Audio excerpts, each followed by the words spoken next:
bulletin by London Property, the home of superprime. The Financial Conduct Authority says the UK mortgage market is at a pivotal moment, with reforms that could reshape how people buy, own and fund homes.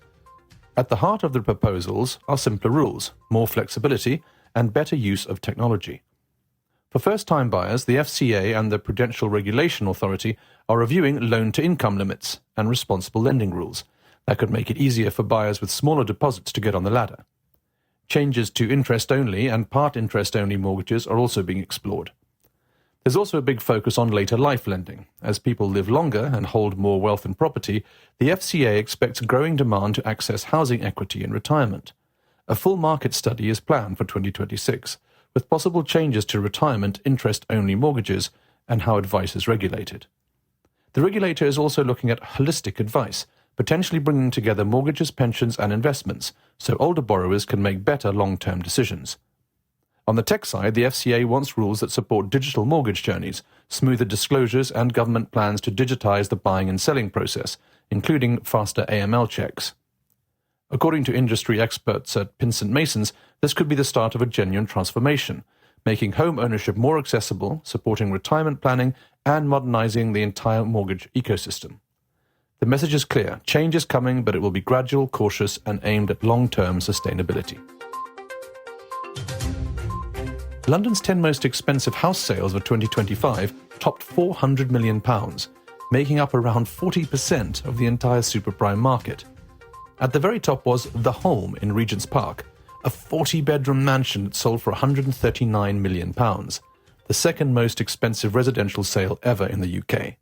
The buyer remains unknown, highlighting how opaque parts of the ultra-prime market still are.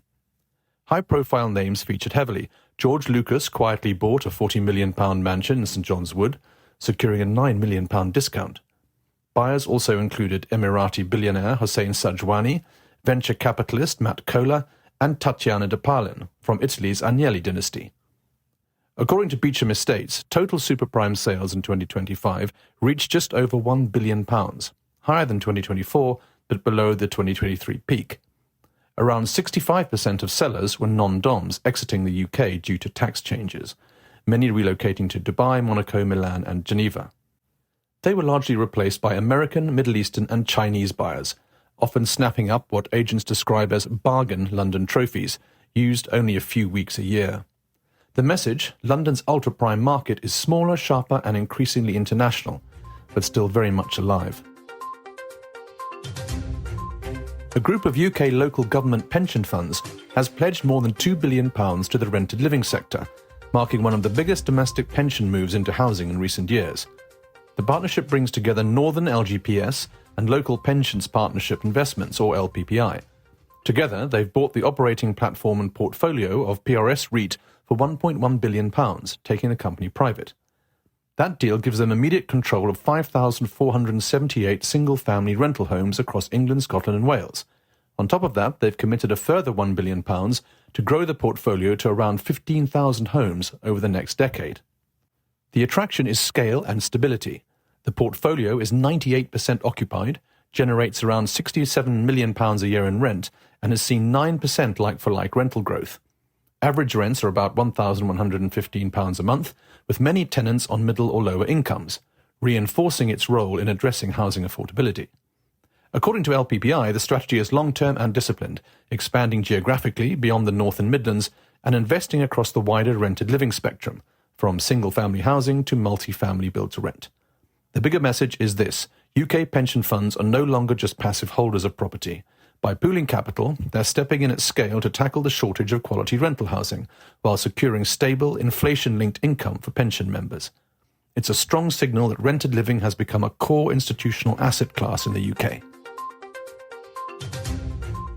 Lord Egremont inherited 17,000 acres at just 24, including Petworth House, much of which is now run by the National Trust. His view on wealth is strikingly blunt. Rich people should pay tax and stop complaining. While he may not enjoy high taxes, he says he accepts them as part of living in a fair society. Petworth has been in his family for centuries, but heavy death duties after the Second World War forced a rethink. Handing the house and park to the National Trust in the late 1940s preserved the estate and allowed the family to continue living in part of it. a model he believes works better than turning everything into a fully commercial attraction. Beyond property, Lord Egremont is also a historian and novelist, writing biographies and novels alongside managing the estate. He supports strong taxation of wealth but is deeply critical of government policy toward farmers, arguing they're being unfairly targeted and misunderstood by urban politicians. Politically independent, sceptical of inherited power, and uncomfortable with hereditary roles in government, he sees his responsibilities as local rather than national. His message is simple: don't hide privilege, don't complain about tax, and take responsibility for what you inherit. Subscribe to our newsletter to receive our weekly bulletins and stay ahead of what's shaping the super prime property market.